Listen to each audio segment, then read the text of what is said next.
La región occidental de la ciudad de Nueva York ha sido durante mucho tiempo escenario de numerosos casos criminales graves, pero pocos incidentes han dejado una huella tan profunda como el caso del Alfabeto. No fue solo una cuestión de alguien perdiendo la vida, sino que se convirtió en uno de los misterios sin resolver más persistentes de la historia estadounidense, recordado por generaciones como una cicatriz que nunca sana. A principios de los años 70, la tranquila ciudad de Rochester fue sacudida por las muertes consecutivas de 3 niñas, Carmen Colón, Wanda Walkovich y Michelle Maenza. En solo 2 años, 3 vidas jóvenes fueron arrebatadas, y lo que más impactó al público fue la extraña coincidencia entre las iniciales de las víctimas y los lugares donde fueron encontradas. Este patrón inquietante llevó a los medios a nombrar el caso como los asesinatos del Alfabeto o los asesinatos de Inicial Doble, un nombre que atormentó a la comunidad de Rochester durante décadas. En ese entonces, el miedo público se intensificó no solo por la naturaleza brutal de los hechos, sino también por la aparente impotencia de los equipos de investigación. Detalles coincidentes, escenas desconcertantes y testimonios formaban un laberinto que ni los detectives más experimentados podían descifrar. Por eso, el caso del Alfabeto se volvió más que un expediente criminal, se convirtió en un símbolo del miedo colectivo, expuso cuán frágil puede ser la sensación de seguridad en los lugares que creemos seguros, y hasta el día de hoy sigue siendo uno de los misterios más oscuros de la historia criminal en Estados Unidos. A las 4:20 de la tarde del 16 de noviembre de 1971, Carmen Colón, una niña puertorriqueña de 15 años, salió de su casa para recoger una receta para su abuela en una farmacia de West Main Street.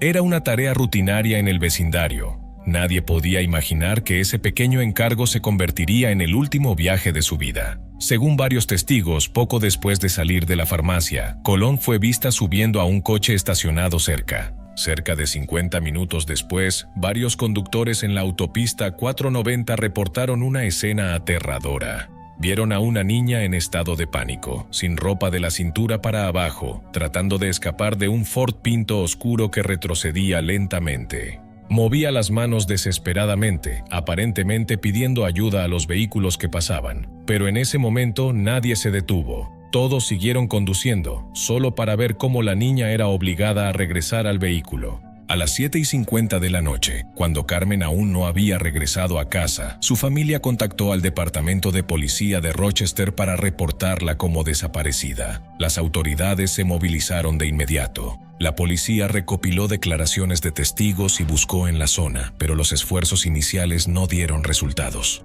2 días después, la tragedia se confirmó. 2 adolescentes encontraron accidentalmente el cuerpo de Carmen en una zanja de drenaje a lo largo de la autopista 490, cerca del pueblo de Churchville, aproximadamente a 19 kilómetros, 12 millas del lugar donde fue vista por última vez. Las marcas alrededor de la escena sugerían que la víctima había sufrido una lucha violenta. Su abrigo fue encontrado dentro de una alcantarilla a 90 metros, mientras que sus pantalones solo fueron localizados días después, el 30 de noviembre, cerca de una pequeña carretera donde los testigos la habían visto intentando escapar. Una autopsia confirmó que Carmen había sido atacada y que sufrió lesiones graves en la cabeza y la columna antes del golpe fatal.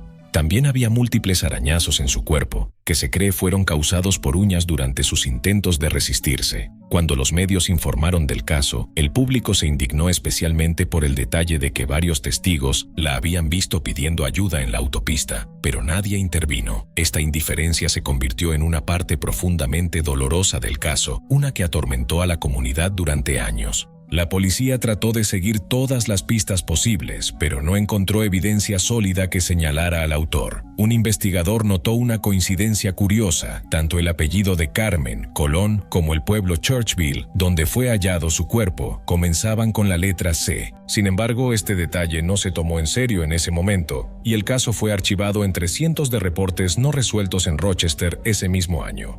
Carmen Colón sería luego reconocida como la primera víctima en una serie de crímenes que se conocieron como los asesinatos del Alfabeto. Su caso no solo devastó a su familia, sino que también marcó el inicio de uno de los misterios criminales más perturbadores en la historia estadounidense, uno que dejaría una cicatriz permanente en la memoria de Rochester. El 2 de abril de 1973, Rochester volvió a estremecerse cuando otra niña desapareció. Alrededor de las 5 de la tarde, Wanda Walkovich, de 16 años, fue enviada por su madre a comprar comestibles en una tienda cercana. Era algo que hacía con frecuencia. El dueño de la tienda confirmó que Wanda salió a las 5:15 con una bolsa de compras, caminando sola por la avenida Conkey. Desde ese momento, nadie volvió a verla. A las 8 de la noche, al no regresar, su madre Joyce contactó inmediatamente a la policía. Percibiendo la urgencia del caso, las autoridades lanzaron una búsqueda a gran escala. Casi 50 detectives fueron asignados para buscar en áreas cercanas, desde el vecindario de la familia y locales de comida rápida hasta las orillas del río Genesee, un lugar que Wanda solía visitar. Ninguna pista dio resultados. Durante entrevistas, algunos residentes dijeron haber visto a Wanda con su bolsa de compras caminando hacia el norte por la avenida B. 3 compañeros de clase dieron un detalle crucial. Vieron a Wanda en su camino a casa y todavía tuvo energía para saludarles con la mano justo cuando un coche marrón pasaba a su lado. Este dato se volvió clave en la investigación. Sin embargo, a pesar de días de búsqueda, no hubo avances, hasta que un oficial descubrió el cuerpo de Wanda al pie de una pendiente cerca de la entrada a la Ruta 104 en Webster, a unos 11 kilómetros, 7 millas de Rochester. La escena sugería que podría haber sido arrojada desde un vehículo en movimiento, rodando luego por el terraplén. La autopsia reveló detalles horribles. Wanda fue y luego por detrás con un objeto similar a un cinturón. Su cuerpo mostraba señales de heridas defensivas, indicando que luchó con todas sus fuerzas. Los forenses también notaron que parecía haber sido vestida nuevamente después de su muerte. Análisis adicionales encontraron rastros de un fluido blanco turbio en su sistema y múltiples pelos blancos de gato en su ropa. La familia de Wanda no tenía mascotas con ese tipo de pelaje, lo que generó preguntas sobre dónde estuvo retenida antes de su muerte. Ante la presión pública, la policía estableció una línea anónima de denuncias, distribuyó volantes por toda Rochester y ofreció una recompensa de $10,000 por cualquier información que llevara al arresto del sospechoso. Comenzaron a llegar nuevas pistas. Un testigo dijo haber visto a Wanda junto a un coche marrón grande, hablando con el conductor, aunque no pudo verle la cara con claridad. Otra llamada afirmó haber visto a un hombre forzando a una niña pelirroja que coincidía con la descripción de Wanda a subir a un Dodge Dart de color claro en la avenida Conkey entre las 5:30 y las 6 de la tarde. A pesar de las similitudes entre este caso y el de Carmen Colón 2 años antes, la policía de Rochester negó oficialmente cualquier conexión entre ambos. Aún así, un sargento que había trabajado en el caso de Carmen fue reasignado al nuevo equipo de investigación para Wanda. Tras la cobertura mediática, el departamento recibió más de 200 pistas del público. Una vez más, ninguna llevó a un avance. Ningún sospechoso fue acusado, y la ciudad de Rochester continuó viviendo bajo la sombra de un depredador que seguía libre. 7 meses después del caso de Wanda Walkovich, el pánico volvió a golpear a Rochester cuando otra adolescente desapareció. En la tarde del 26 de noviembre de 1973, Carolyn informó a la policía que su hija, Michelle Maenza, de 15 años, no había regresado a casa después de la escuela. Las investigaciones iniciales determinaron rápidamente que Michelle fue vista por última vez por sus compañeros de clase alrededor de las 3:20 de la tarde, caminando sola hacia un centro comercial cercano para recuperar una billetera que su madre había olvidado en una de las tiendas. Unos 10 minutos después, un testigo informó haber visto a Michelle en el asiento del pasajero de un coche color beige o tostado, que iba a alta velocidad por la calle Ackerman antes de girar hacia la avenida Webster. Lo que más llamó la atención fue que la niña dentro del vehículo parecía estar extremadamente angustiada y lloraba de forma incontrolable. Esta información llevó a los investigadores a creer que Michelle pudo haber sido forzada a subir al auto apenas unos minutos después de salir de la escuela. A las 5:30 de la tarde de ese mismo día, otro conductor informó haber visto un coche grande color beige o marrón claro con una llanta ponchada detenido en la ruta 350 en el pueblo de Walworth. Junto al vehículo estaba un hombre sujetando con fuerza la muñeca de una niña. El conductor estaba convencido de que la niña era Michelle. Cuando detuvo su coche para ofrecer ayuda, el hombre inmediatamente empujó a la niña detrás de él y bloqueó deliberadamente la matrícula para evitar ser identificado. La mirada amenazante que dirigió al testigo fue suficiente para asustarlo y hacer que abandonara la escena. Este detalle se convirtió en uno de los más importantes de todo el caso, ya que mostró que Michelle tuvo un momento en el que pudo haber sido rescatada, pero el agresor la mantuvo bajo control. Temiendo la repetición de tragedias anteriores, la policía de Rochester movilizó rápidamente a un gran equipo de investigadores que buscó a Michelle durante los siguientes 2 días. Pero sus esfuerzos no pudieron evitar lo peor. A las 10:30 de la mañana del 28 de noviembre, el cuerpo de Michelle fue encontrado en una zanja estrecha en el pueblo de Macedon, a unos 24 kilómetros, 15 millas de Rochester. Estaba boca abajo y su ropa aún estaba intacta. La autopsia confirmó que Michelle había sufrido múltiples lesiones graves causadas por un objeto contundente. También había sido y luego por detrás hasta dejar de respirar. Estos hallazgos reflejaban los patrones vistos en los 2 casos anteriores. Los investigadores encontraron varios pelos blancos de gato en la ropa de Michelle, idénticos a los descubiertos en Wanda Walkowicz. En la mano de Michelle, los forenses encontraron fragmentos de hojas que coincidían con los árboles del lugar donde fue hallado el cuerpo, lo que sugiere que luchó hasta el final. Además, la policía recuperó huellas dactilares parciales en el cuello de Michelle y rastros de un fluido blanco turbio en su cuerpo y su ropa interior. El análisis forense confirmó que el acto fue cometido por una sola persona. El análisis del contenido estomacal mostró que Michelle había comido una hamburguesa con cebolla aproximadamente 1 hora antes de su muerte. Esto coincidía con el testimonio de un testigo que dijo haber visto a un hombre blanco, de cabello oscuro, entre 25 y 35 años, de aproximadamente 1,80 m de estatura y unos 75 kilos de peso, acompañado de una niña en un restaurante de comida rápida en Penfield alrededor de las 4:30 de la tarde de ese mismo día. A pesar de las crecientes similitudes entre los casos y de que las pruebas forenses sugerían fuertemente que un solo individuo estaba detrás de los 3, la policía aún no pudo identificar al sospechoso. Al igual que Carmen Colón y Wanda Walkowicz antes que ella, el trágico destino de Michelle Maenza añadió otra capa perturbadora a los asesinatos del alfabeto. Estos 3 casos, todos ocurridos entre 1971 y 1973, con patrones inquietantemente similares, siguen siendo algunos de los misterios no resueltos más conocidos en la historia criminal de Estados Unidos. A partir de los hallazgos de la investigación, las autoridades notaron claras similitudes entre las víctimas del caso del alfabeto. Todas eran niñas jóvenes, de apariencia física similar, vivían en entornos familiares estables y fueron secuestradas mientras realizaban tareas cotidianas. Esto llevó a los investigadores a proponer que la persona responsable podría haber trabajado en campos relacionados con la educación, servicios sociales o incluso en las escuelas a las que asistían las niñas. Solo alguien familiarizado con sus rutinas, hábitos y situaciones familiares podría haber planeado acciones tan precisas. Sin embargo, esto seguía siendo solo una teoría. No se encontró evidencia sólida que la respaldara. El motivo detrás de los crímenes nunca se explicó con claridad. Una teoría muy comentada sugería que el sospechoso tenía una fijación con las letras y que seleccionaba intencionalmente a niñas cuyas iniciales coincidían con la primera letra del pueblo donde posteriormente serían encontradas. El patrón de Carmen Colón en Churchville, Wanda Walkowicz en Webster y Michelle Maenza en Macedon reforzó la creencia pública en esta teoría, pero para las autoridades, esas coincidencias no eran suficientes para presentar cargos. Docenas de personas fueron interrogadas, pero la mayoría fue liberada por falta de pruebas.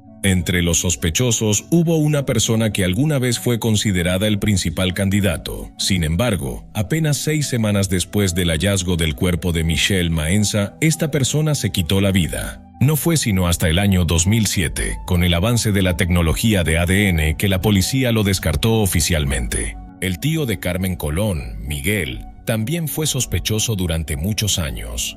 La policía descubrió que semanas antes del secuestro de Carmen, había comprado un vehículo similar al que describieron los testigos durante la persecución en la autopista 490. Los investigadores examinaron el coche y encontraron que había sido limpiado minuciosamente por dentro y por fuera. El maletero había sido lavado con productos de limpieza fuertes. Al preguntar en la concesionaria donde Miguel compró el auto, se confirmó que el maletero no había sido limpiado antes de la venta. Además, se encontró una muñeca infantil en el vehículo, pero la familia explicó que Carmen solía viajar con Miguel y pudo haber dejado allí un juguete. 2 días después de la muerte de Carmen, Miguel le dijo a un amigo que planeaba abandonar el país, alegando que había hecho algo malo en Rochester. Se mudó a Puerto Rico solo 4 días después de la tragedia. En marzo de 1972, los investigadores viajaron a San Juan para interrogar a Miguel, pero los periódicos locales informaron sobre la visita policial, lo que llevó a Miguel a huir. Más tarde se entregó el 26 de marzo y accedió a regresar a Rochester para ser interrogado. Miguel Colón no pudo proporcionar una coartada sólida para el día de la muerte de Carmen, y nadie pudo confirmar su paradero. A pesar de la fuerte evidencia circunstancial, no se encontró ninguna prueba física en la escena del crimen ni en su coche que lo vinculara directamente al caso. En 1991, Miguel Colón falleció a los 44 años tras un altercado familiar. Otro nombre que captó la atención pública fue Kenneth Bianchi, infame por ser el estrangulador de las colinas en California.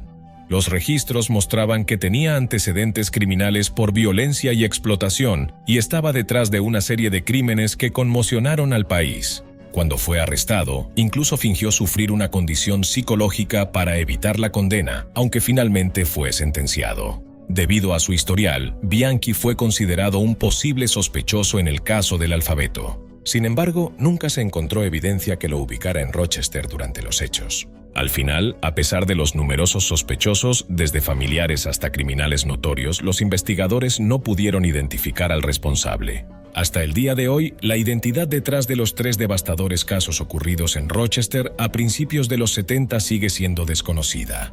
El caso del Alfabeto no solo está archivado como un crimen sin resolver, sino que también es considerado uno de los rompecabezas criminales más inquietantes y misteriosos en la historia de Estados Unidos, aún mencionado cada vez que se habla de tragedias sin resolver. Un último sospechoso que atrajo atención especial fue Joseph Nasso, nacido en 1934 en Rochester, Nueva York, la misma ciudad donde ocurrieron los crímenes del Alfabeto. Nasso sirvió en la Fuerza Aérea de Estados Unidos durante los años 50, lo que le permitió viajar y relacionarse con muchas comunidades. Durante ese tiempo conoció y se casó con una mujer llamada Judith. La pareja tuvo un hijo llamado Charles. El matrimonio duró 18 años antes de divorciarse. Más adelante, Nasso se trasladó entre varios estados, trabajando principalmente como fotógrafo independiente, un empleo que le permitía acceder fácilmente a mujeres en diversos entornos. Investigaciones posteriores revelaron un detalle perturbador. En su casa en Reno, Nevada, la policía encontró miles de fotografías de mujeres en ropa interior. El volumen de imágenes despertó sospechas de que Nasso tenía una fijación prolongada con las mujeres y posiblemente que algunas hayan sido víctimas de actos criminales. El 13 de abril de 2010, Joseph Nasso fue acusado formalmente por la muerte de 4 mujeres en California. Las víctimas de ese caso compartían notables similitudes en edad y en la naturaleza de los crímenes, lo que llevó a las autoridades a compararlos con el patrón visto en los asesinatos del Alfabeto, casi 4 décadas antes en Rochester. El hecho de que Nasso fuera originario de Rochester alimentó aún más la especulación pública de que podría estar vinculado a las muertes de Carmen Colón, Wanda Walkovich y Michelle Maenza. Sin embargo, al comparar la evidencia forense y las muestras de ADN, los investigadores no encontraron ningún indicio que lo relacionara con los 3 casos no resueltos en Nueva York. Todos los intentos por establecer una conexión resultaron infructuosos. Nasso fue finalmente condenado a cadena perpetua sin posibilidad de libertad condicional por los crímenes cometidos en California. Aún así, la pregunta de si tuvo alguna implicación en los asesinatos del Alfabeto nunca ha sido respondida de manera definitiva. Hasta el día de hoy, el caso de los asesinatos del Alfabeto sigue siendo uno de los archivos sin resolver más notorios en la historia de la justicia estadounidense. La verdadera identidad de la persona responsable de arrebatar la vida a 3 niñas en Rochester a principios de los años 70 continúa siendo un misterio. A pesar de múltiples reaperturas a lo largo de los años y de que varios sospechosos fueron examinados, el caso permanece como uno de los enigmas más persistentes en la historia criminal de Estados Unidos, continuando a cautivar al público, a los medios y a los criminólogos por igual. ¿Qué opinas tú sobre este caso? Cuéntanos tu opinión en los comentarios. Gracias por ver el video. Nos vemos en el próximo.